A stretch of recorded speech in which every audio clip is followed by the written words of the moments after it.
All right, good afternoon and welcome to everyone who's here for this webinar. I'm pleased to host you all on behalf of Police, IRF and WBCSD as part of the Some for All initiative. Over the next 90 minutes, we'll be talking about data sharing in the European context, particularly as it relates to the use case of mobility as a service. I am Aman Chitkara, and I lead the work on data and digitalization at the World Business Council for Sustainable Development. WBCSD, for those who are not familiar, is a CEO-led organization that steers collaborative action for businesses towards sustainability, including, of course, on sustainable mobility.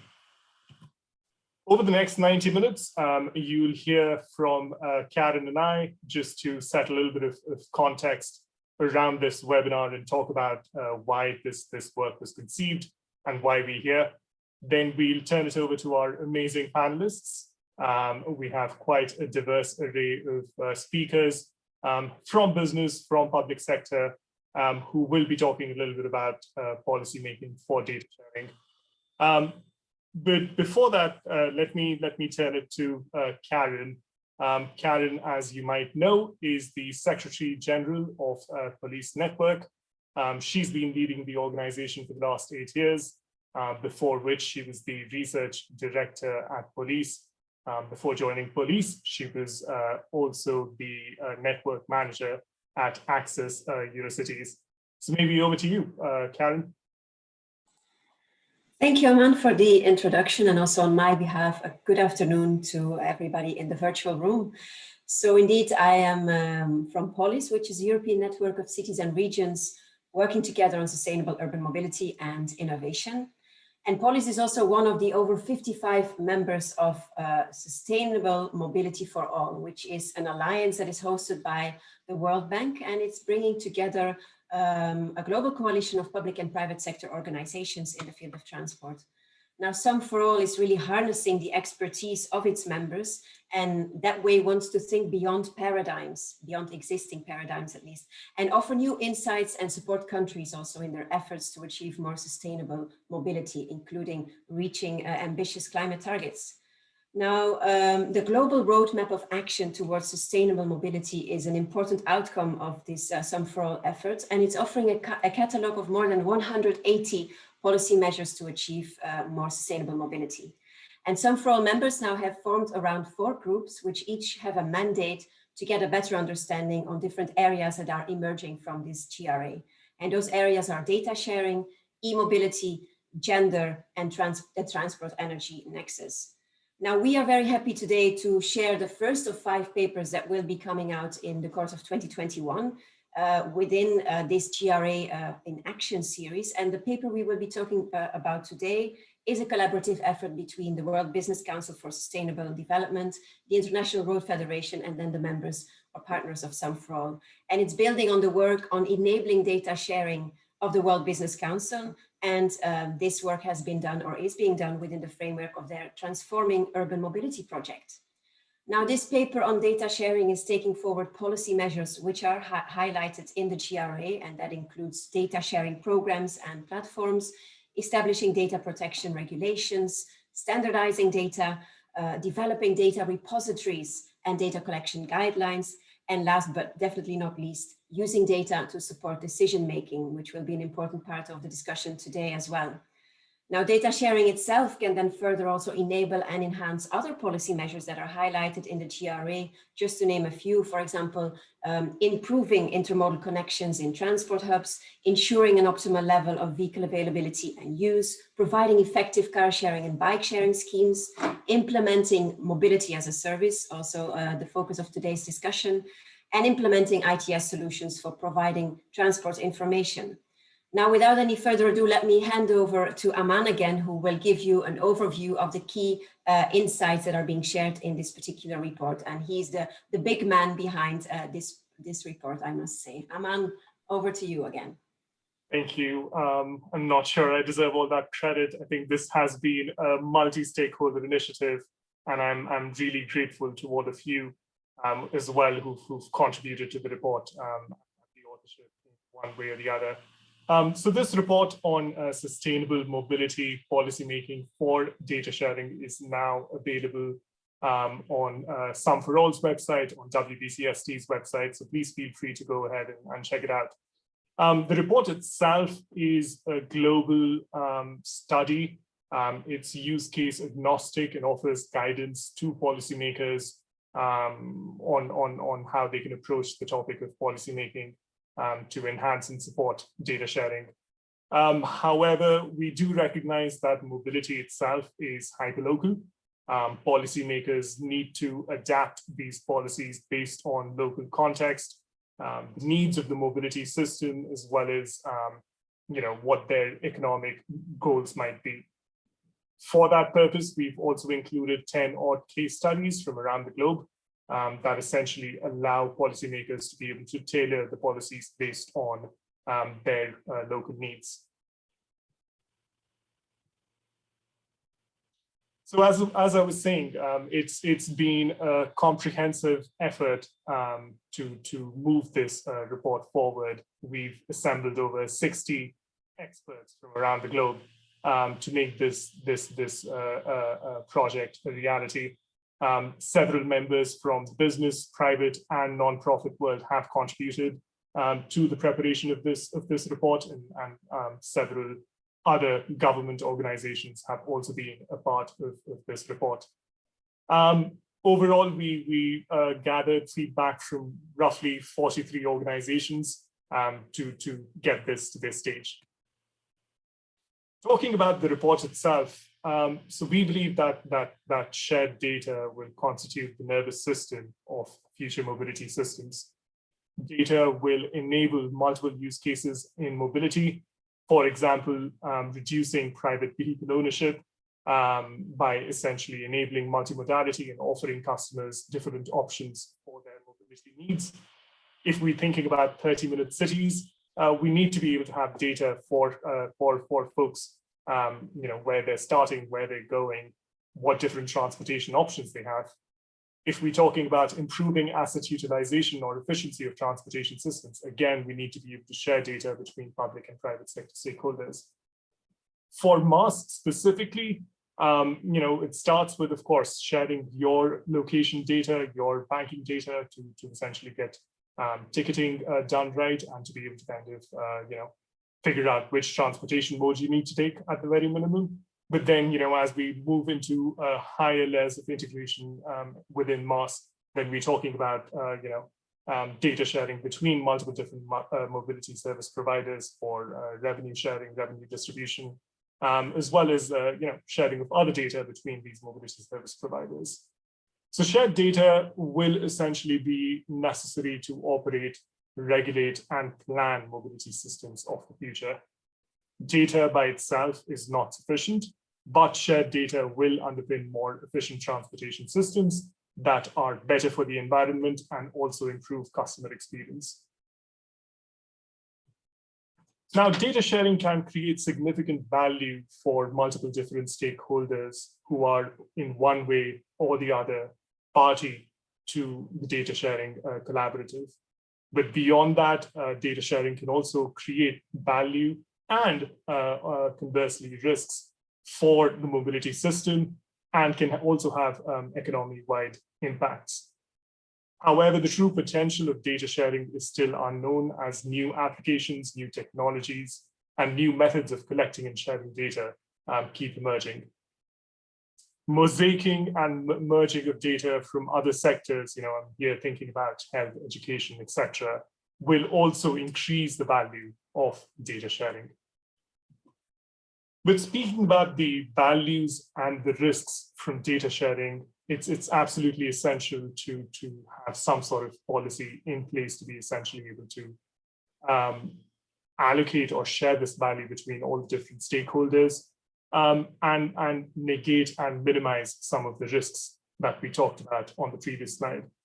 Besides, policy for data sharing can also help realize sustainable mobility objectives, ensure that appropriate safeguards around equity, security, and privacy are in place, create fair and competitive markets, in a data sharing ecosystem and support goals around innovation.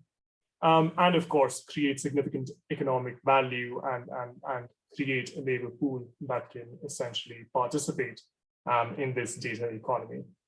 Conversely, the lack of coherent policy can have significant risks. We're already seeing the rise of data monopolies.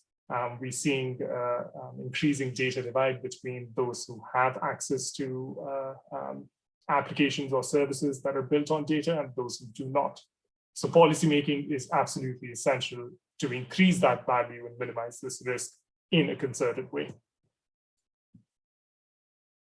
Thinking about what use cases policymakers might need to prioritize, I mean, there are, of course, certain use cases that can create a significant amount of public good. And there are use cases which also involve stakeholders from diverse backgrounds and with diverse interests. What we are recommending is that policymakers prioritize use cases that are in the upper right quadrant in the slide that you're seeing. These types of use cases are likely to have a significant possibility of creating public good and require some sort of external support or incentives or mandates potentially to be able to share data that is necessary to enable these use cases. The other use cases that are listed in the other three quadrants are also important from a policy perspective, but definitely not the priority. The recommendation over there is that policymakers institute the minimum required safeguards so that you can ensure equity of access, so that you can ensure that data is used ethically, and that the data sharing ecosystem as a whole is privacy centric as well as secure. So let me talk finally about the policy framework itself that we've constructed here with the help of all of these stakeholders. So this framework is meant to offer comprehensive guidance for policymakers. And in the report, you will also see that policies along these 5 different layers, which closely map the data flow, data sharing collaborative, are categorized based on the maturity of the data sharing ecosystem as well. This policy framework, I believe, can be used by policymakers and other stakeholders in a given geography to be able to take stock or inventory of existing policies, prioritize which actions they need to take next, assess the readiness or attractiveness for given data sharing initiatives in a given geography, and of course also be used as a tool for policy advocacy and consultative processes between governments and other stakeholders. So they're in all 33 policy actions categorized in these different layers of the policy framework. We believe that each layer is interlinked to the one before. So essentially you start with data collection and merging around how data is essentially collected, what the sources are, and how you essentially can merge that data or mosaic that data to be able to create additional value, thinking about standards, infrastructure, governance and accountability, and final use and analysis. So all of these different steps essentially, as I said, follow data flow within a given data sharing collaborative. Last thought here, I mean, all of these policies and framework itself is largely use case agnostic. And as I said before, mobility itself is hyperlocal in nature. So when policymakers use this framework, they need to be able to adapt it to their geography and to the problem that they're trying to solve. And that's where a principle that Karen and Philippe here, who are also on the panel, will talk about later. We think about purpose specificity and data minimization. So can we really try to frame the problem that we're trying to solve with policymakers and with businesses, and try to collect the minimum amount of data to serve that purpose? So with that, I'll turn it over to Karen to essentially lead us into the panel discussion. And thank you again. Please keep the questions coming through the Q&A function. We'd be more than happy to address them during as well as towards the end of this chat. And last thought before I turn it over to Karen, please also use these hashtags, some for all and data sharing, in case you have any social media channels that you'd like to share this discussion on. So thanks again, and Karen, over to you. Thank you, Aman, for providing us with this very good overview of the key insights and outcomes of the report, indeed, on which we will be building the discussion that we have now with our exquisite panel, I must say. So we will be focusing on the concrete use case of mobility as a service, also to make sure that we don't keep the discussion too high level or too abstract, but really apply it to one concrete use case and priority area that also Aman was highlighting. Just quickly, from the perspective of POLIS and why we also are co-hosting this webinar, both data sharing and mobility service are quite high on the agenda, to put it mildly, within the activities of our network. And generally, the overarching angle of POLIS is innovation. And our strong belief is that we need public sector oversight in the rollout of innovations coming from the private sector to make sure that they deliver on their promises, but also to make sure they are aligned with public policy goals. And this is no different when it comes to mobility as a service. Now, of course, data can also help us, as Aman was highlighting, to move towards more data-driven and therefore evidence-based decision-making in our cities and regions. And this is really instrumental in going forward. We've also recently published a report on shared data for shared micromobility, one of the important building blocks of a MaaS ecosystem as well, you know, the respective mobility services. And that's already a first step where data sharing becomes important to monitor what those services are actually doing in the network and what their impact is on the overall ecosystem. And so while MaaS is the focus of today, let me also, to conclude from my side on the introduction and the link to POLIS, by highlighting a discussion that is currently ongoing on the different roles within the context of integrated ticketing, which is an essential part of mobility as a service as well, where POLIS has recently published a joint opinion with our friends of EMTA and UITP on the role of the public sector and public transport authorities in the field of integrated ticketing. Now, without any further ado, let me introduce you to our fabulous panel for today. We have people around the table who really know what they're talking about when they're talking about mobility as a service, and a lot is being talked about mobility as a service, but let's also see how far we actually are today, because it hasn't been rolled out as much as we have been talking about it. And maybe there are certain barriers that we need to overcome. So starting with, well, I'll just follow the order of the slide as you can see it here. So that means that I'll be starting off with introducing to you Victoire Champenois, and she's policy officer at DG Move of the European Commission within the Sustainable and Intelligent Transport unit. It's important to bring in the European perspective today, also to see what role Europe sees for itself when it comes to rolling out and shaping the MaaS ecosystem, and how that also links into several regulatory initiatives on the European level in the field of data sharing. So welcome, Victoire.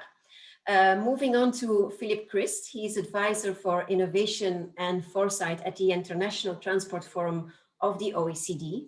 Their members are essentially national governments, but they also invest a lot in cooperation with the private sector through their corporate partnership board, for example. And many of the key publications in the field of shared mobility, mobility as a service, and data have been written by Philippe.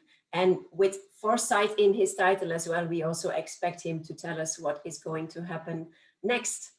Moving on to Sofia Löfstrand, she's Senior Project Manager at Drive Sweden. And Drive Sweden is a strategic innovation program that is focusing on creating a mobility system of the future for both people and goods that is sustainable, safe, and accessible for all. That's basically what we all want indeed. And they're also an ecosystem which is bringing together around 150 partners, both from the public and private sector. So I expect they are very well placed to share with us how they see this instrumental public-private sector cooperation going forward in the context of mobility as a service.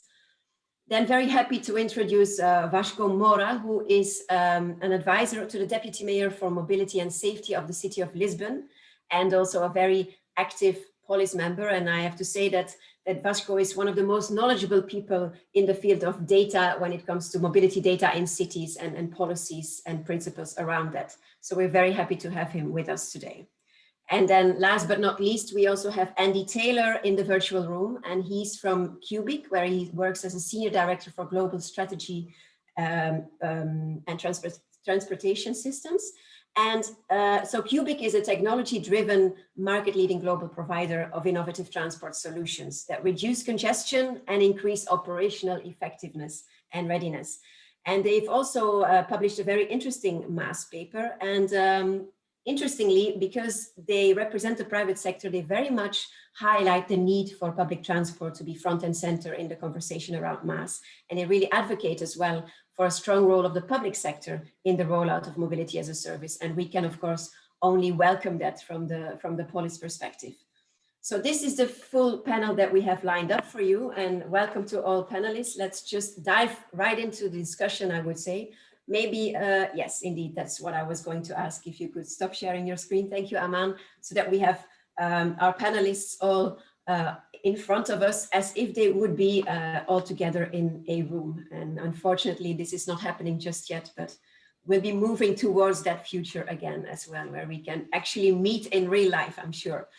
So let's get started. And let's get started maybe with a bigger picture when it comes to mobility as a service and the vision we all have. And maybe we do not necessarily share the same vision. So I'd like to start off with you, Philippe. What is the vision that a truly integrated MaaS system aims to achieve according to you? Well, I think the idea of mobility as a service is both a new one and a very old one by a different name. The idea of having seamless mobility in urban areas that allows us to live as easily with a car as without a car, or rather as easily without a car as with a car. And in it, you find the key value proposition of mobility as a service, which is to square the circle between what compelling offer the car can provide individuals in terms of ease of access, in terms of convenience, in terms of speed, in terms of affordability, and what is important for cities to manage, which is public space, which is the overall efficiency in the system, the safety of the system, and the environmental impact of the system. And these two have up until now been very difficult to square, especially as the number of motor vehicles have increased around the world, in Europe and elsewhere.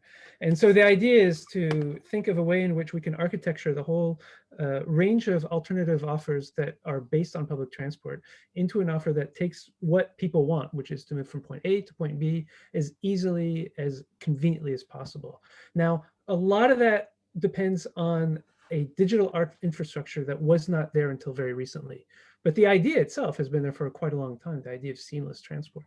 And one of the things I think going forward when we think about mobility as a service is that the vision of mobility as a service really has to be something that is more on an ecosystem level, not on a service delivery level. It's not an app, for example. It is what enables multiple different apps to be provided that draw on all these possibilities, reduce the information and the cognitive load required to shift from one service to another, from one mode to another.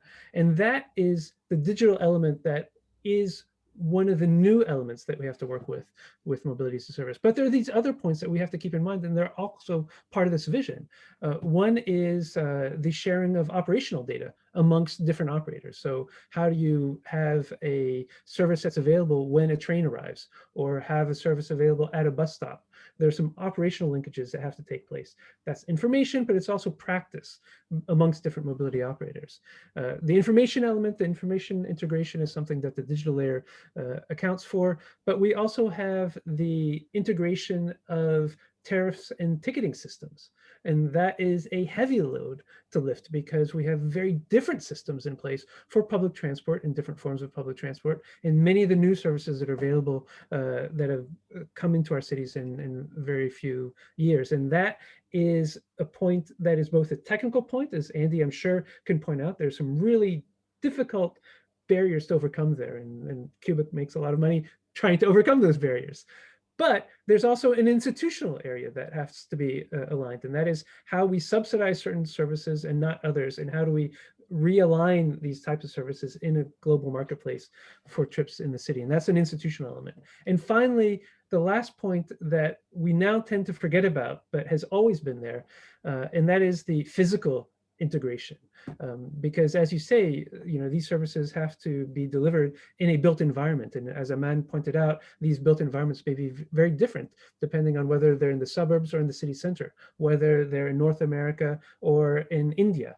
And these elements of the physical architecture, the physical construction of the city have to be addressed with the deployment of mobility as a service. You cannot deploy the digital element of mobility as a service and enable all the data sharing and expect it to scale if you haven't considered and rejigged and readapted the physical environment to account for that. It just simply won't happen because we still have to engage people to shift their behavior from one mode to multimodal or bimodal or single modal trip chains to these more multimodal trip chains. And that won't happen unless they're easy for these people to do with the digital app, but in the built environment as well. Yeah, we shouldn't forget indeed that multimodality is a burden rather than something that is easy on the user. It's always easier to be monomodal, obviously, but as you pointed out as well, we need good integration across the different modes and not just digitally if we want to move forward and make that intermodality and multimodality a reality. I'd like to turn to Andy. Philippe already addressed you also while he was talking. Do you share Philippe's vision? And I would like to ask you when it comes to MaaS and what it can or cannot achieve. And second, are cities falling short or not currently? Because you, in your publication, expect the public sector to take up a major role. Are they doing that already or not? Andy? Yes and no. There's some great examples around the world where cities are really embracing the concept of mobility as a service because it is offering additional augmented services to the public transportation system. And given the public transportation system has been decimated over like the last year, there's a realization now that mobility as a service and embracing public mobility service providers can actually provide a better mobility network within the city. So what I've seen over like the last sort of 5 years is that the MaaS discussion has always been sort of very heavily led by the private mobility service providers and MaaS operators. And what we're seeing now is a cognitive shift by public agencies, that there's a realization that actually now we can start to trust the discussion on MaaS, because if we can sort of set up the right environment in which we can have mobility as a service, we can actually deliver better benefits for the city and the citizens who are traveling around. And from what I've seen, some cities are falling short, but it's a case of, it comes down to trust at the end of the day. From my perspective, it's, the private mobility service providers, TNCs, bike share operators, scooter, car share, whoever they may be. Sometimes there's a reticence to share information with the city or the public agency for the fear of losing that sort of commercial sensitivity of their data. Could their competitors get that data, re-engineer it, and understand what the secret source is of their sort of operations? And then there's the reticence that, if I'm going to provide my data into the city, are they going to use that data against me to heavily regulate my operations now? So there's that trust issue with the public agency. When you look at the converse side as well, there's a trust issue from the cities, the public agencies looking out there and sort of pulling the information in. That it's a case of, how do we know we're getting the right information, the most up-to-date information? Are we getting the sort of the true value? And then there's this tendency to ask for every bit of information when you really only need a small piece. So it's a case of trying to understand and balance this trust issue that exists between public and private. That's one. And when we start talking about data sharing, we have to talk about data sharing within the public agency as well. We're seeing issues where the concept and the discussion around mobility as a service has been led by the public transit agency within the city. But you've really got to consider the public agencies which are managing the road networks, which are managing any sort of charging networks or tolling sort of systems as well. So this is why we're seeing, what I'm seeing now is this sort of rise of the super agency, for want of a better phrase. It's an overarching sort of body that sort of can span many public agencies within a given region, which allows them to provide policy directives to implement a holistic mobility network, but at the same time, it can sort of pick and choose as to which policies from the different sort of sub-agencies need to be adhered to at any given time. For example, if you have a really heavy, hot, humid day and you want to reduce the amount of traffic on the road, can you sort of disincentivize people using the road network and incentivize public transportation, which might be an adverse policy for the road network management side, but it's a case of you want to deliver bigger environmental benefits for the whole region. So there is a bit of a tension, but at the end of the day, it comes down to trust. And there are a lot of cities who are moving forward on this. Brisbane in sort of Australia and Sydney, they're looking at sort of how they balance the sort of sharing of data. They're using sort of third-party agnostic data platforms to try and promote this sort of data sharing sort of solutions. Cities like Antwerp, I love Antwerp. It's a case of they're bold, they're forthright, they're sort of embracing this, and they're sort of facing some of these challenges head on. So it's a case of all credit to Antwerp for doing that. And there's many other examples around the world as well. So that's where we are. I think it's a bit of a trust issue, but I think trust is becoming more of a prevalent sort of trait that we're seeing between the public and private sectors. Thank you, Andy. And indeed, it's something that we experience as well in our conversations that we need to resolve and strike the right balance also between the roles that the public sector and the private sector will be taking up in a MaaS environment.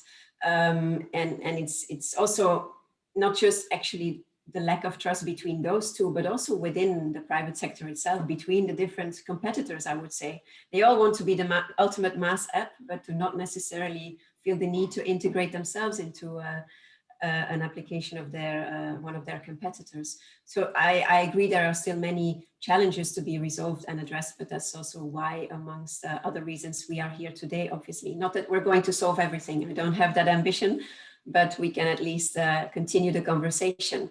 Sophia, you bring together public and private sector stakeholders within the context of Drive Sweden. So I was wondering how you are experiencing how the MaaS ecosystem is coming together or not coming together, and if you identify similar challenges than the ones highlighted by Andy and Philippe. Yes, well, I think I recognize a lot of the topics or comments that Philippe and Andy talks about, and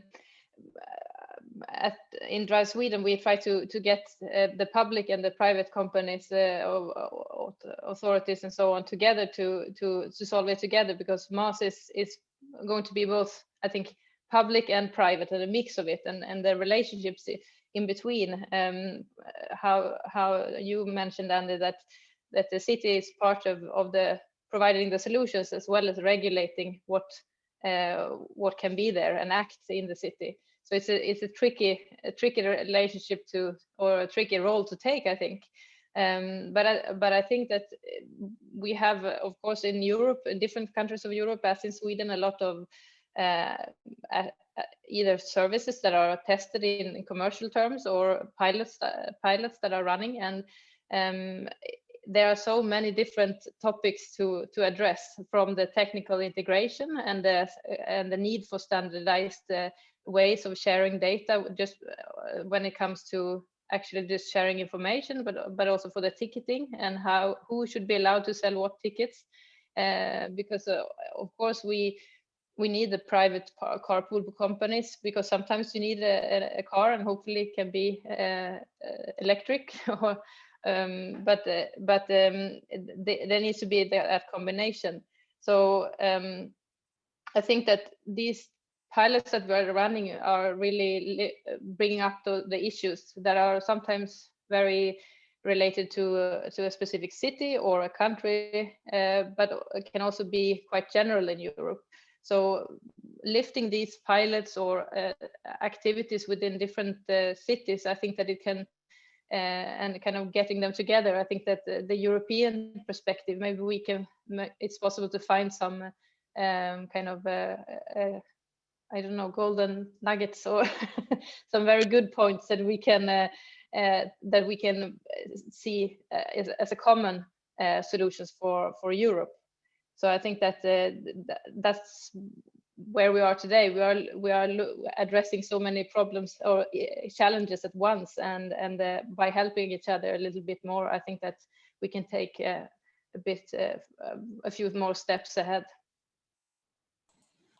Thank you, Sophia. And already you created a perfect bridge for me to turn to Victoire. Thank you for that. But before doing that, let me remind the audience, it's very good to see you're very active, but remind you to put your questions in the Q&A function, not in the chat, because that will make it easier for us to monitor the different questions coming in. If also you could keep your questions short and not half a page, that would be helpful as well for us to be able to actually read them and then fit them into the discussion. But over to you, Victoire, because also within the European context, we see that MaaS is being talked about quite a lot. It's also part of your set of solutions that you see as important in terms of reaching the ambitions set out in the Green Deal, for example. So how do you look at mobility as a service, and what do you think it should be delivering? What can it be delivering? And also focusing in on your area of expertise even more, how can better data sharing support that vision and those expectations? Yes, thank you so much for the question. For the vision on MaaS, you have highlighted it. It is true that we very much support those type of services. I think it has been said before, Philip has highlighted the potential for MaaS to facilitate multimodality, which does not come for itself. So for users, there's a huge benefit. We also see a benefit for public transport authorities, to gather back data from those services and to carry their mobility management tasks. We see an advantage for operators who will be able to catch users and bring users on their network for the most sustainable transport modes. We very much welcome this and value this. And I think what already came out of the discussion is that the challenge, of course, is not only about data sharing in itself and the technical aspect. We have been working a lot at European level at facilitating data exchange, data reuse with the setup of the national access points for information data. But when it comes to MaaS, we see that there's much more sensitivity and that we have to deal with commercial data, opening up API of a different distribution system. And we have been reflecting at, Sophia was talking about golden nuggets, but at key principles that could be established in the commercial agreement between the transport operator and the third party, the intermediary, to ensure that the services that will be developed properly support policy objective. Because at the end of the day, that's what we are all looking at, the potential of MaaS to deliver and to support the policy objective. So that's a challenge, and that's behind this is really the idea, how can we enhance trust, which principles could help to facilitate this data sharing and those commercial agreements. Thank you, Victoire. And indeed, that's what we all want, that it will help us to support policy objectives in favor of a more sustainable urban mobility. And let's turn to the urban level, because that's what we are talking about. And we have a city representative with us. Vaško, do you share the high expectations around the potential of mobility as a service? And what steps do you think need to be taken to create that ecosystem that we are talking about locally? Well, hi, everyone. Thanks for the question. Well, I do believe in it, and I say that's the dream and the goal to reach. We have to. There's a long path to reach it, but we should insist in that, because what MaaS provides is a safer and more sustainable environment, and a more equal environment, and more accessible for all. And I think that I haven't found anyone that didn't tick one of these boxes as a plus for a society. The problem is how to organize the path, the activities in the path to reach it, and how to make it sustainable and commercially viable for operators to keep pushing it and keep developing it. And that's, I think, where we still need some orchestration between the public and the private sector.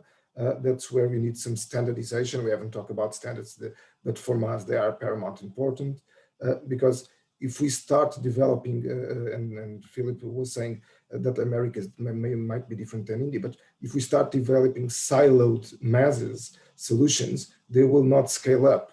And we in Lisbon will not benefit from a Bangalore development, the private operator will have to develop it twice to fit the different flavors of different cities or countries, and it doesn't make sense. So we still need to walk the path and reach certain levels of standardization and harmonization. It doesn't need to be a one-size-fits-all, but the basis, the bedrock must be set and must be the same. So we do want mobility as a service. It's not something that a city can easily master, because again, it depends on the private initiative. What we have been doing is, first of all, open data as much as possible, and primarily supply services and infrastructural data. I think that's the rule number one. The second is exactly try to follow standards and try to cooperate on developing standards, but also trying to do some matchmaking.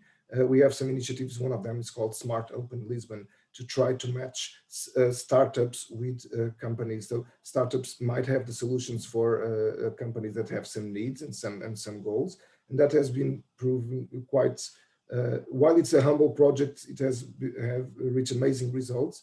That's very small and recent startups have found solutions for long-term corporations that where they can fine-tune or develop specific processes, and they activate long-term relationships on mobility.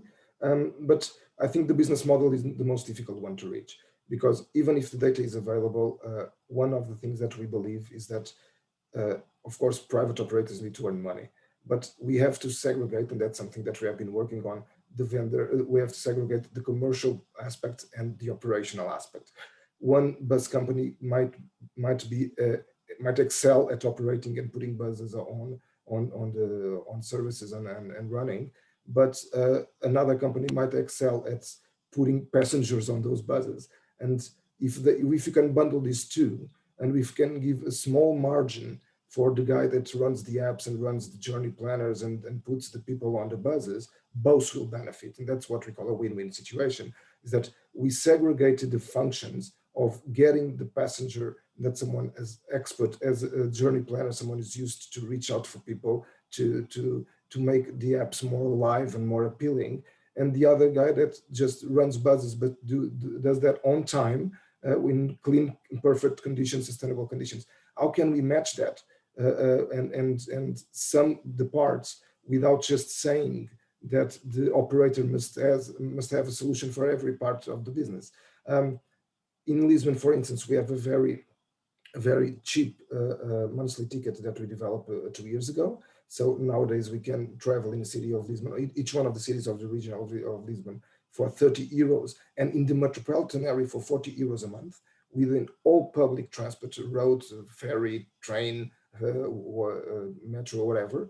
But there is no share, no fee for the aggregator or the journey planner that can put people on bus on the system. So that also needs to be tackled, so we can build a MaaS that is sustainable and that private data experts are willing to bet on the system, because they know that will be a payback soon. So that's something, the business models, and I think they are something that sometimes are left behind, and we are very focused on the basis, on the pillars of data, on the pillars of standardization, on the pillars of building some KPIs and building the infrastructure.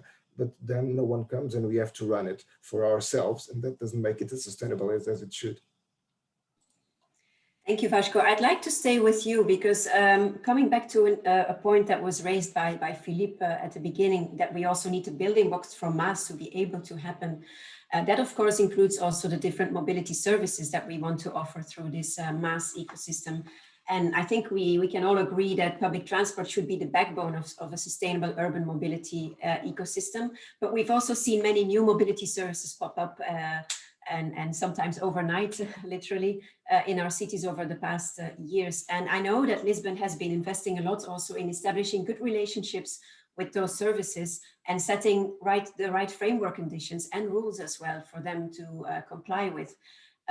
These services are very often inherently digital in nature, which means they generate a lot of data. And I know you've also been working on agreeing on data sharing principles for you to better monitor and enforce maybe, but at least have a clear idea of what is happening with these services in your overall transport network. How is this experience also benefiting you in going towards this next step towards MaaS? Can you tell us a bit more about how you've been working with the individual services around data? Yeah, sure. Let's split that in three parts. One of them is why we welcomed these services. The second is how we dealt with them, and how we dealt with the data. So why did we welcome the services? Because we totally agree with you and most of the cities that the public transport must be the backbone of the mobility, and because again it's more sustainable, it's more equitable, and it reaches pretty much all of the city, but it doesn't reach every part of the city at every time, at every day. And that is something that to make it viable, to make it sustainable, we know that in the weekend sometimes services are reduced, or at night services don't run every 10 minutes, run every 30. And that's where we believe that flexibility flexible services came along, is that if you can, because you stood later in the office, you can grab a taxi. But now maybe you don't need to grab a taxi. You can just grab a scooter to go to the next train station and catch the next train. But that would be a 3 kilometer or 2 mile walk that you are not willing to do. So that is what we believe, that having the public transport as a backbone, we can easily complement it with flexible services. And this sometimes differ not on a regular basis. I cannot see anyone riding a scooter or a shared bike every day, or a private operation scooter or bike every day, because it would be expensive. But if you can get a complement on a monthly ticket or an annual pass, as we have for the municipal bike sharing scheme Gira, which is 25 years per year, you can imagine how cheap it is. And then you can complement and have that extra flexibility to keep riding the public transit, the public transportation. But when needed, you can complement it with flexible solutions, in flexible in space or time. So how we dealt with that was quite interesting, because as you said, overnight, an operator came to our door, just knocked, and they said, "We want to start tomorrow." And we said, "We are not ready. We haven't studied it. We don't know the impact." But we were, I believe, quite agile and simultaneously bold, and say, "Let's do it. Let's see how it runs. Let's test it." And so we started one of two things. One of them was, we immediately defined what we wanted to get, how we wanted to gather the data, and how we would monitor that. I will come to that later. But we said we will have meetings every fortnight as long as the operation exists. So every 2 weeks, we met with every shared operator, whether it was a car, a bicycle, a scooter, every those motorcycles, electric motorcycles, whatever. We had a large meeting, and we say, we need to work together for shared mobility. You are the arms of a body that has the public transport as a trunk, but you are its extensions, and you must work like that. We know that you are after the tourists, but we want, because those are the guys that are willing to pay more money because they are only there for a week. That's what I call the Starbucks effect. I only drink $4 or €4 coffees when I'm on vacations, right? So that you're on vacations and you are willing to spend a little bit more for the experience. But we also have to look for the residents and for the commuters and for those guys that work in the city or live in the city. So we started to develop one specific program called Shared Lisbon, Lisboa Partilha, that comprised all the operators together, that would somehow not only show off and do some marketing in a collective way, but a lot of them developed some monthly tickets that would be put on top of the public transport ticket as a premium, but only for those guys that had a public public transport subscription active bought on that month. So we developed with them a way to say, you already have the 40 euros ticket for public transport, but with extra 30, you can ride as much as 2 rides a day on a scooter for up to 15 minutes. And that was very, I haven't seen that around in such smaller prices. I cannot say it's sustainable because we all know that all the micromobility issues are often supported by joint ventures just to roll out for a year just to see what happens. We know that they support a lot of things on data acquisition more than mobility itself. Some of them are not in mobility at all. They just buy the assets and run it because they want to study how to gather the data and how to use it. And we don't know exactly how they use it. But we found that it was very interesting to promote that collective community of operators and that they can work together. And we managed to do a meeting for 2 weeks. Then COVID came and things were a little bit broken, but we are willing to return. And just, I will keep it short on the data. We did a benchmark. We found MDS, Mobility Data Specification, that Los Angeles Department of Traffic had developed recently. This was late 2017. We adopted that, but we soon found that there were some problems with the trips.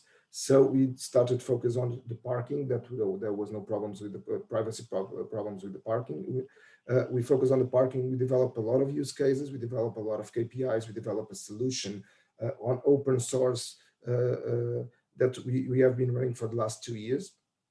And just to say that on the 1st of March this year, so 15 days ago, the courts, the American courts gave, they said that Los Angeles Department of Traffic did right on forbidding some of the operations to run in the city because they didn't want to share the data on the trips. So we also thank Los Angeles, the LA DOT for that, because we are now more comfortable on also reaching for extra layers of data that can give us more insights on mobility. And last but not least, this is very short. We are asking a lot of data for these guys on micromobility because they are mobile only and fully digital, but this is not balanced with all the other operators that have been running in the city for years and years, and that we are not easily so easily collect information on them. So this is quite interesting topic, that this is a pilot, but we can imagine that if we grow the data acquisition for other modes of transport and for other operators, we start to have the knowledge on what can we do with that, because we pilot that with micro mobility and we are not completely ignorant now what that value or on the value of that data. It's true that because the data is there is a tendency to grab all that data, and obviously this is something that is not in the spirit of GDPR, and we'll be coming back to that later on with Victoire. But let me turn to Philippe first, because while Lisbon is a great example of a city that is smartly embracing the potential of data, we see, and this also became clear from the data survey that we did recently, that there is quite a divide between the digital skills in the private sector and the digital skills or the missing digital skills in the public sector. On top of that, so the lack of human resources, we also have, the financial picture behind it. So how would you suggest or recommend cities can better build capacity to effectively make use of that data for better operations, better planning, better monitoring, but also what role do you see, on the other hand, for your members, the national level? Well, so there are a lot of elements in that question that could be broken out, and I'd like to just focus on 3 in particular. The first is the capacity question. So public authorities, have staff and build skill sets into their staff hiring practices that reflect the problems that they have had to face up until now. And so the digitalization layer that's become much of the new infrastructure that cities have to deal with was not part of that. So there clearly is, in some cities, especially not so much the largest cities, but the medium-sized cities, a capacity gap, and that has to be bridged. So one way to do that is, of course, to reach out to people who have those skills in the private sector. So these are the third-party data aggregators and data processors. There are any number of those that are available out there that are willing to work under contracts for cities. I think that when that's the case, it's important that cities engage with them in a co-learning approach, so that while they're using these services, they're also building up their staff's capacity, not necessarily to do all the analysis, but at least to understand the analysis and understand the ways in which this data is being used. So that's the first element. The second one is to build up the capacity yourself, that is to hire it in. Now there's a problem there in that data scientists are in a large demand and generally expensive, and oftentimes cities cannot compete with the private sector for these. And so there is both a question of a hard time reaching out and bringing them on board, but also retaining them, because there are other opportunities that might come about when they've been on the job for 1 or 2 years, and then they'll go off somewhere else. So maybe a more creative approach there is to actually partner with universities and institutions where you have people who are learning and who are quite capable, but can come on board for set periods of time, and again, help public administrations to learn these skill sets by working next to them. So that's another way in which capacity can be built up. And finally, there is the pathway of dedicating in all administrations, and this isn't just the purview of IT departments within administrations, but a sort of data literacy filter for the kinds of hiring that you do. Just as now, no one ever asks, can you work in Word or can you work in Excel? That's just the standard set, but of skills that are necessary for handling at least documents and knowledge creation in public administrations. And the same is true for data. And so having this set of filtering questions so that you at least engage people who are familiar with some aspects of data science, some aspects of data analytics across the board where they might be necessary. And that's just rethinking the way in which you can not necessarily bring in experts, but certainly bring in people who are literate in some of these issues and that enable you to build up that capacity. So that's on the capacity side.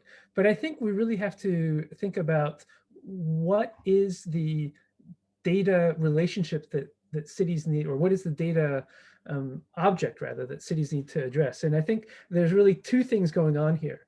One is that there is a playing field for mobility operators within city space that public authorities need to understand. And for that, they need to receive some data from these operators. And so there's this whole business or operator to government data stream. That's a specific data stream that requires specific sets of rules and is differentiated by the way in which the city or the public authority wants to use that data. So at the top level, you have just planning data. So you want to be able to make some kinds of plans in the future based on historic data that you can access. And that's statistical data. That's not very sensitive data. That's something that can be aggregated by zones and by periods. It's not really terribly privacy revealing or commercially sensitive. And then you have monitoring data. So this is to understand how are these services functioning, not in real time, but in close to real time. Weekly time would be sufficient. And that requires access to a different data stream that can be a little bit more problematic, both on the processing side, because these are very large data files that are coming in and that are raw and that, or close to raw and have to be processed. So you have a skill issue there. The other data set can be handled by GIS and Excel skills or SQL skills or any kind of graduate student who can work in R. These are more problematic, these more real-time data sets, but they allow you to identify where there are issues that require some kind of intervention or some kind of awareness, at least on the part of public authorities. And finally, you have enforcement data, and that is where have things gone wrong that require an enforcement action. Now that data is the most sensitive in terms of what might be privacy revealing and what might be commercially sensitive. And there has to be a separate data pipeline, including the way in which that data is handled, processed, access to that data, and when it's destroyed, and what's retained of that data stream. That's a separate pipeline because that's the most sensitive one. That is a whole business to government data relationship that has to be thought about. On the other hand, you have the data requirements that you want, the data sharing requirements that you want to have to enable the market to function. And these are the kind of minimum data sharing requirements or mandates that you may wish all operators in the market to engage in. And there it becomes more tricky, because then you're starting to get into these issues of potentially competition revealing or commercially revealing aspects of data sharing. I think that in some cases you have to think of the basic level is access to capital. If data enables you to do all these things, just for small companies and large companies, it's the same as capital. Small companies need to have access to capital, just like large companies need to have access to capital. So there has to be some basic rules that allow you to access this data, and that may be a minimum level of data sharing, and that's defined for the market. So you can engage in this market, you can come to our city, you can come to our region and operate your services, but you have to respect this type of data sharing amongst all market players. Where it becomes complicated is ticketing and fair integration and sharing of information at that level. And I see that Andy's smiling because he knows this. He's probably built his career around this. Here, you have to think about, so having some limited, or rather some standard access to common tariff products, and then having maybe a second tier of access that's negotiated among market players. And I think there's a lot of creativity that can take place here. I'm aware of some discussions right now, for example, where instead of allowing all operators to access seasonal tickets, or beyond the 72-hour ticket that you were talking about, Vasco, that all mobility operators agree, or would have to agree then, to create a plug for those seasonal tickets within their own apps. So they wouldn't sell the seasonal ticket, but they would allow you to actually enter your seasonal ticket information into your Lime app or into your Uber app, so that you would get those tariffs. And this is clearly something that my dog agrees with in the background. He's very excited about this. But just to say that, beyond this sort of basic level of business to business sharing, there are ways in which you can architecture the market so that you enable more deep ticketing relationships and more sharing of the value creation, or the value creating data among the market. And so that is another aspect. And the very last thing I want to say, and this is brought up in the questions and answers by Alex from Villanova, is that not everything that matters in the city is going to create data. And you have to be aware of that. There's a lot of walking, a lot of cycling out there that is data does not create any data, or create any data that public authorities can have access to. And so when you think about the data the data streams that you're receiving, you can't ignore those. And that goes back to some of the basic principles that you have in place in terms of what functions or what types of modalities do you want to prioritize. And if it is many of those types of modes that are data poor, then you have to plan in another way. And that comes back to traditional transport planning, observing, monitoring, building. And that's all hard infrastructure, and it's all analog data. So don't forget those things. Just because the data is digital, it doesn't mean that it's necessarily capturing everything that the public authority has to do with it. Yeah, that's a very important point indeed. I see that also within the Q&A, there's questions being raised that relate to what exactly should be the role of the public sector, what should be the role of the private sector. Andy, I would like to come back to you on that. Why do you think policy making on data sharing is necessary? But can you also pick up on the comments and questions in that respect from Leuven and Antwerp, for example, and how they look at this particular issue? So I think policy making is absolutely critical. And let's be absolutely clear here. This is policy about how we're using data, how we're sharing data, what data should be made available, when, and the life cycle of the data. But we need to separate policy from standards. I think standards are a whole different sort of discussion area that needs to be addressed. You're talking to a lot of international organizations who are operating on a global basis. And one of the biggest costs to setting up and getting a MaaS system up and running is the implementation costs, because we have different standards which are emerging in different areas of the world. So what we would really like to see from a private sector perspective is like some sort of global standards that can be applied. I don't want to have to go to Australia and then re-engineer everything, and then we go to Philippines, and then we go to sort of South America, and then we come to Europe and the different regions within Europe.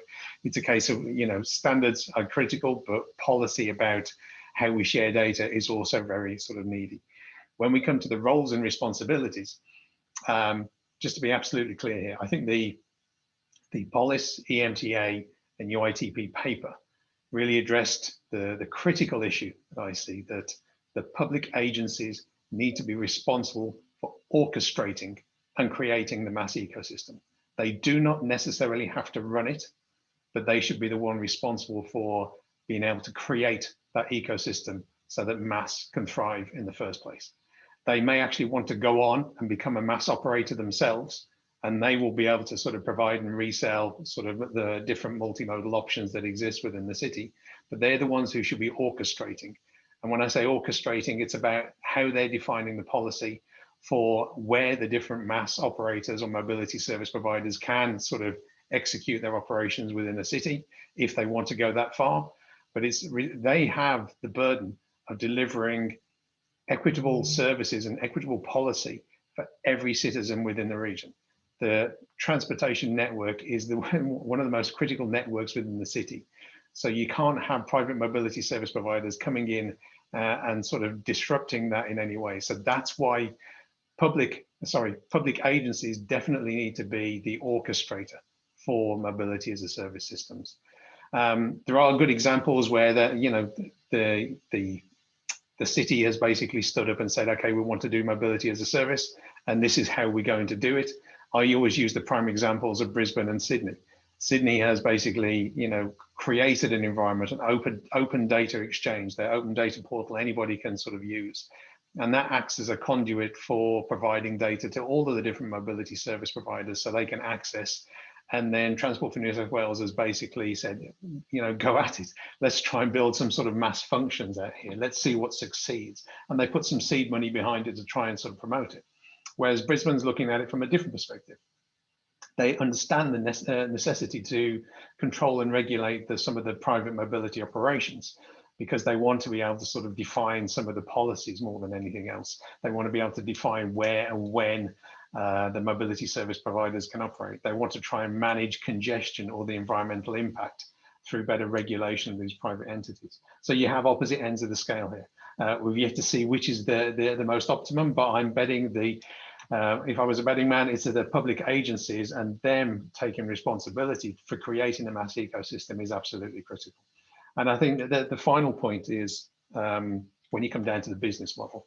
And at the end of the day, it's all down to sort of finances and how this balances the books at the end of the day. There's different issues around the value of data and sharing that data.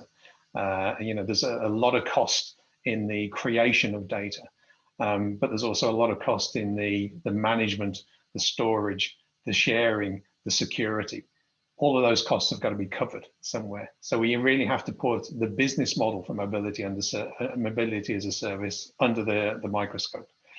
That is not to say that the operational model needs to be analysed as well.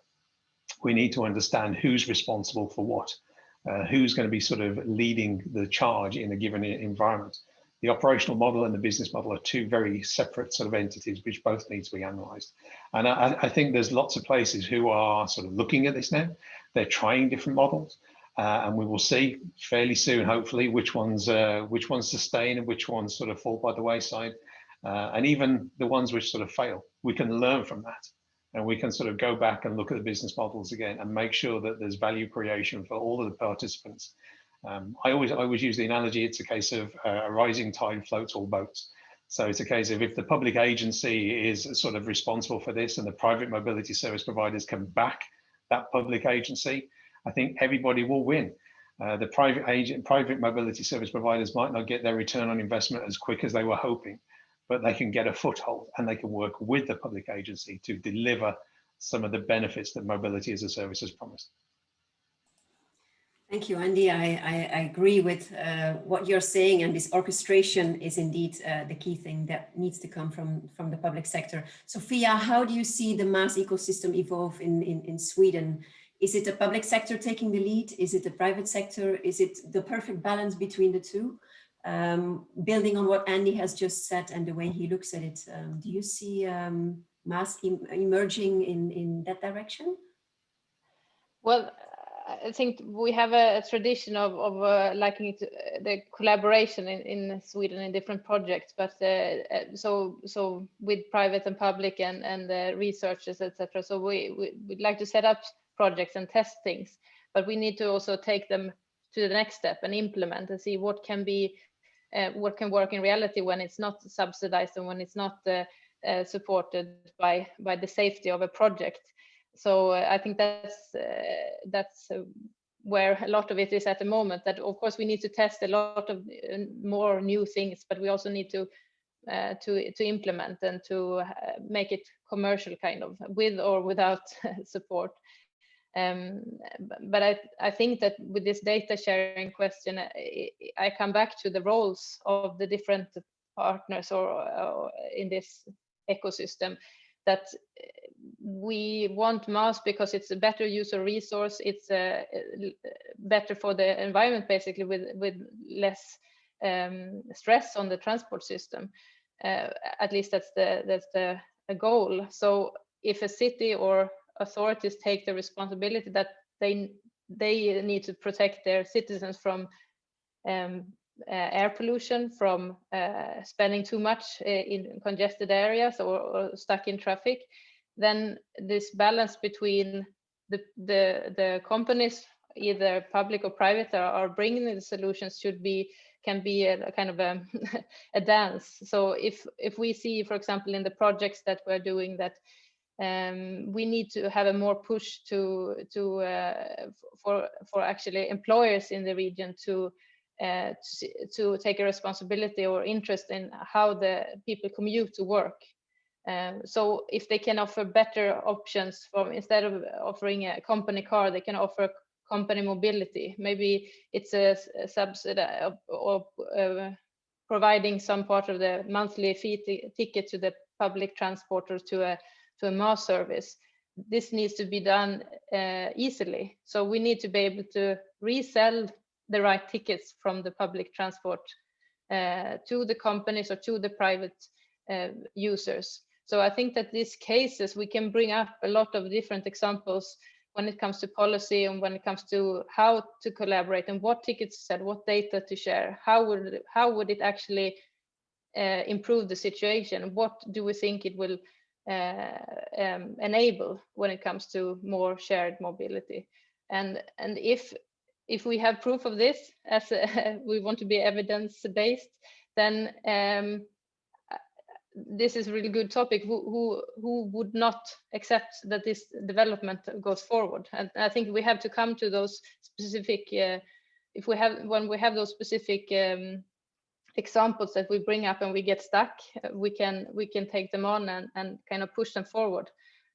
So I think that with these projects that are ongoing in Gothenburg, for example, in Sweden, but in other cities as well, and in other countries, then we can pinpoint the problem. We can talk to the specific actor that needs to be involved, and I think that's a good way to take it from, okay, this is what we managed to do in a project in a controlled kind of time environment, and this is what we need for it to survive, to really take a step each time. So I think that's kind of at least in one of the projects we are running here in Gothenburg, where we are at the moment, that we're really discovering that this needs to be solved for it to be commercialized, and we can list it and we can try to deal with it.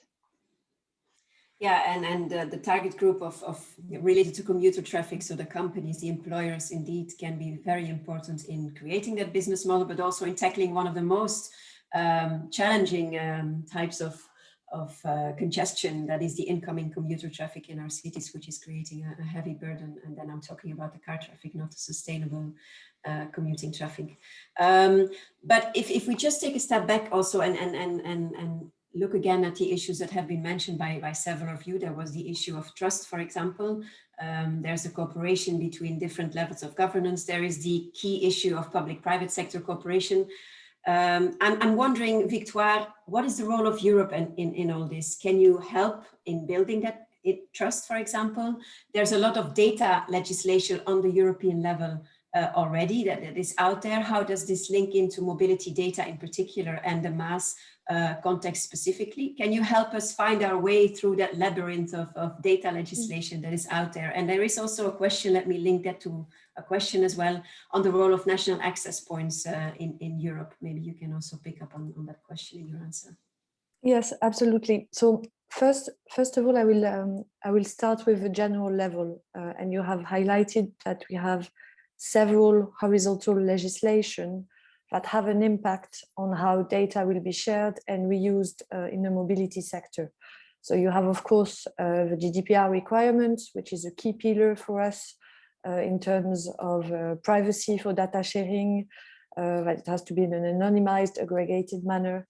And that will also have an impact, and I can come back to this, on standardization and how this data sharing is built.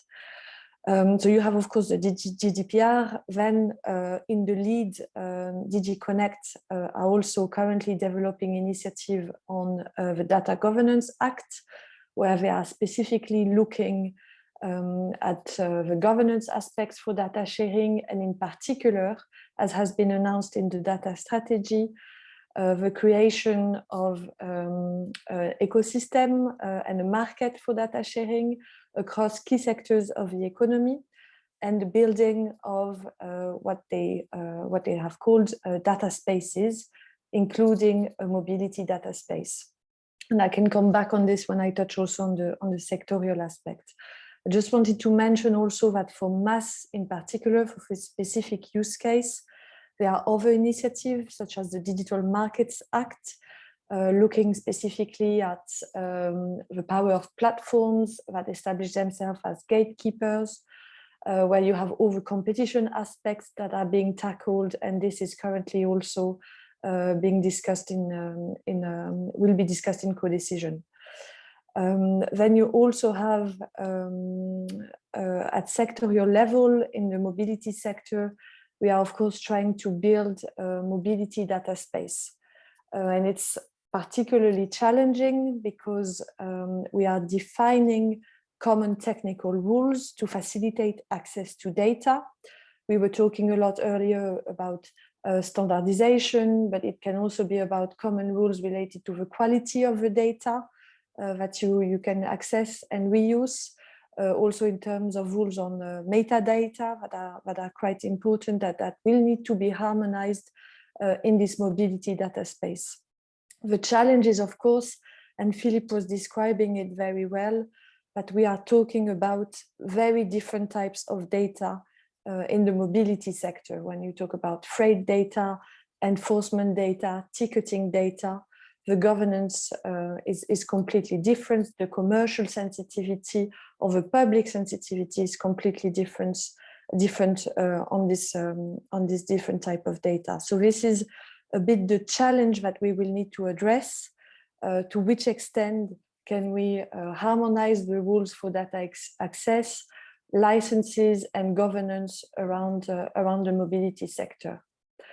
Just to respond also on the question of the NAP, several initiatives have already been taken for data sharing and data reuse in the mobility sector.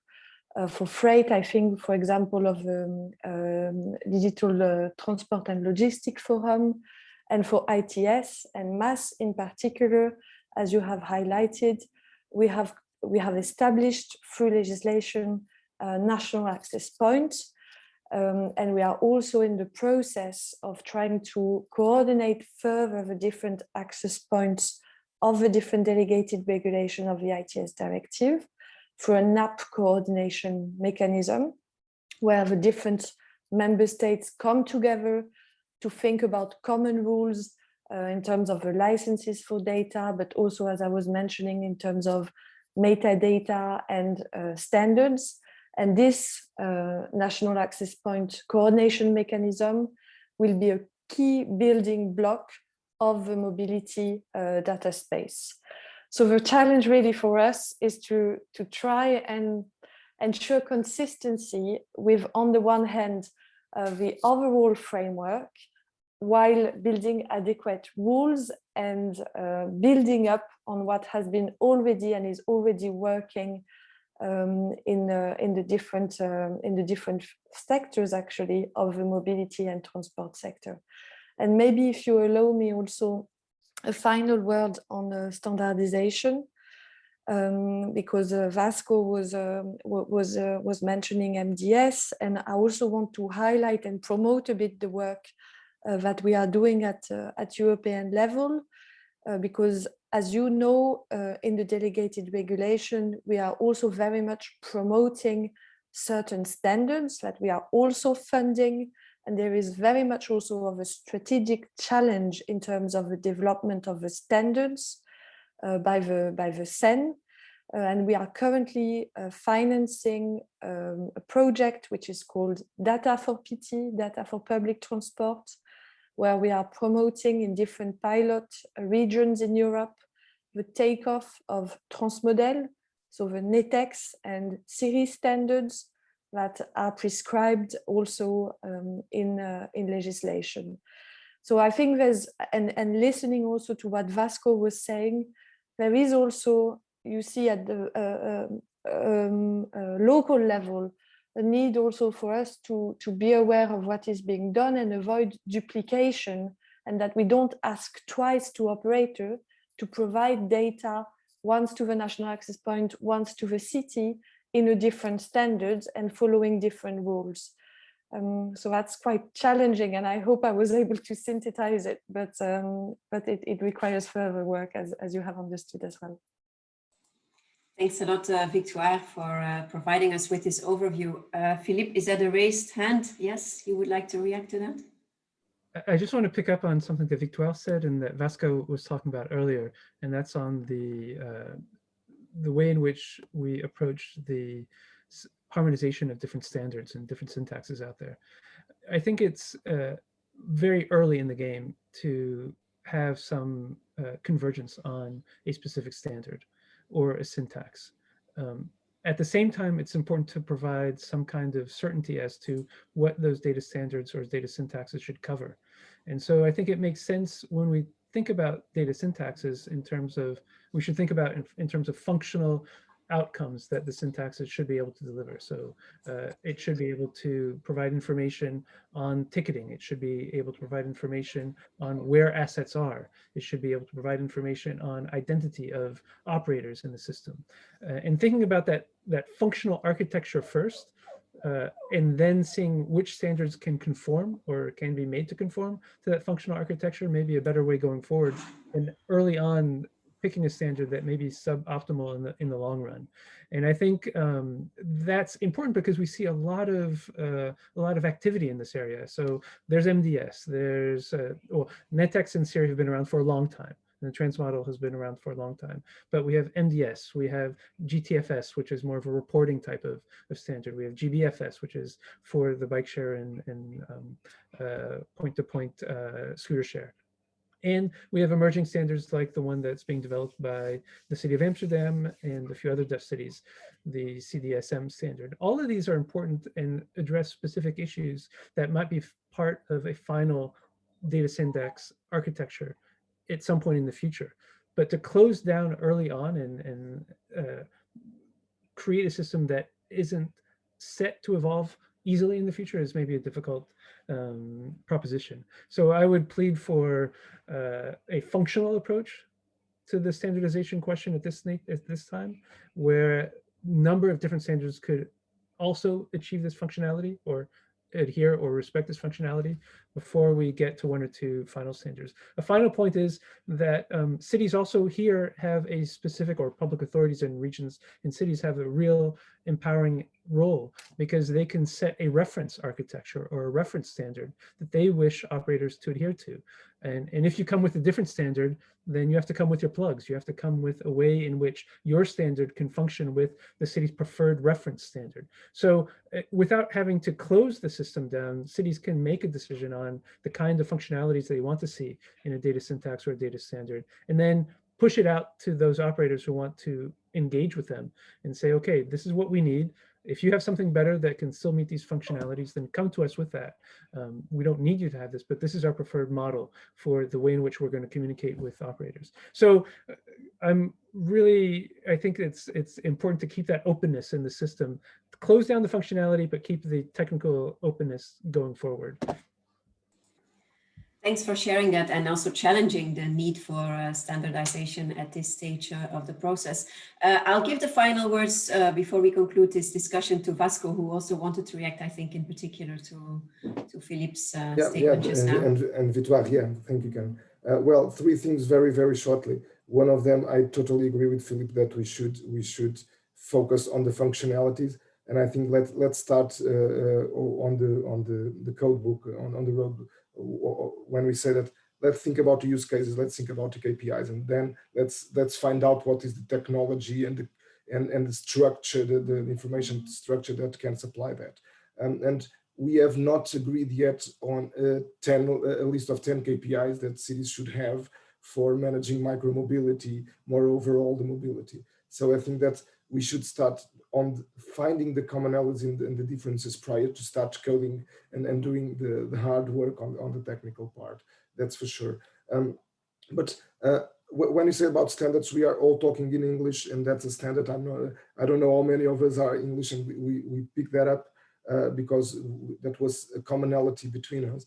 But one of the things that I also find that a lot of cities have is that people do not understand the real costs of mobility. And that's something that we should also standardize. I have a car for 15 years. I sold the second, we in the family, we sold the second car in just running one, because we easily found out that 3 times a year we need a second car, and that's called a taxi. So that's easy to manage. But what are the real costs on mobility for people, so they can find that mobility as a service is a better financial and economical solution for them?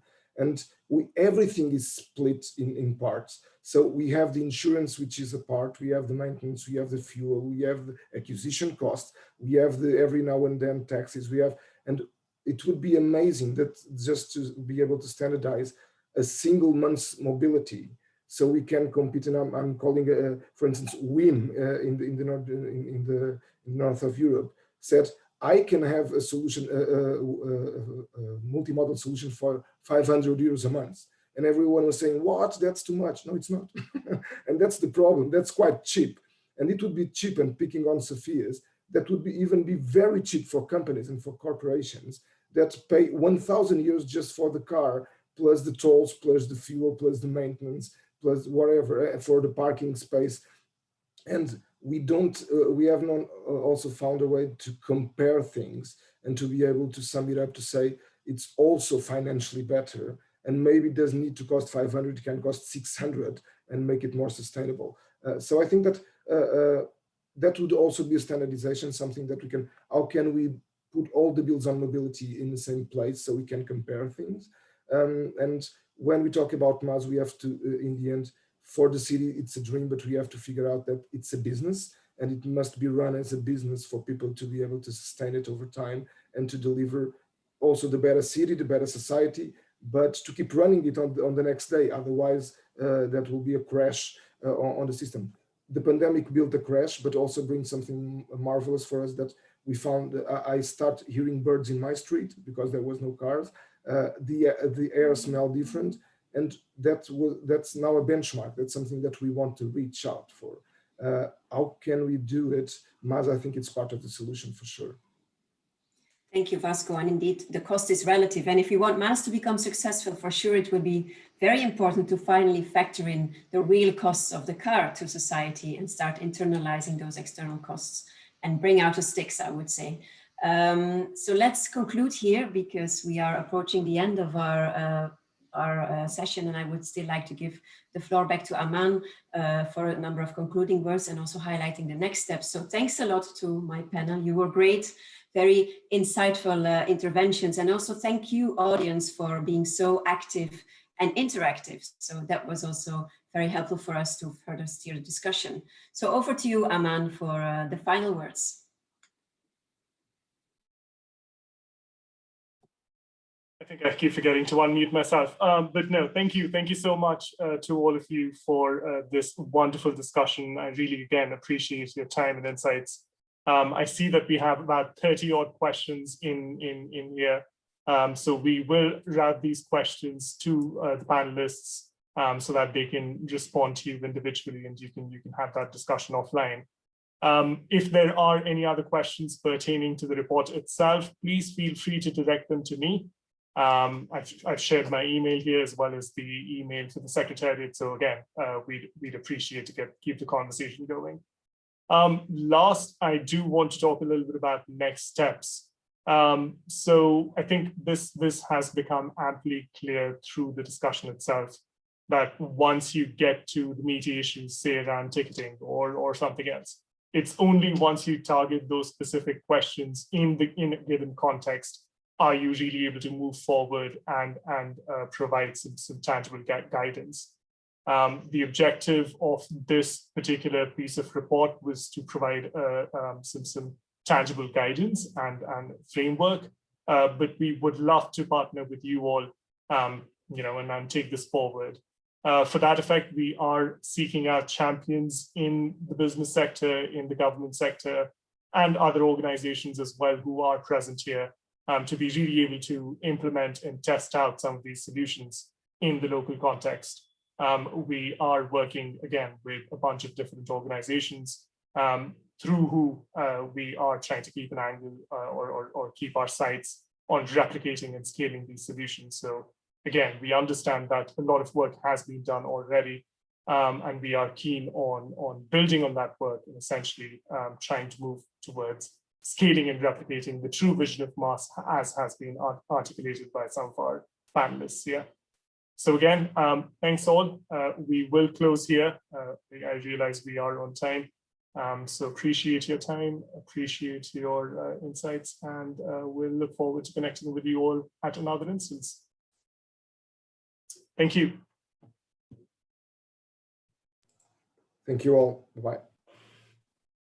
Thank you. Bye-bye.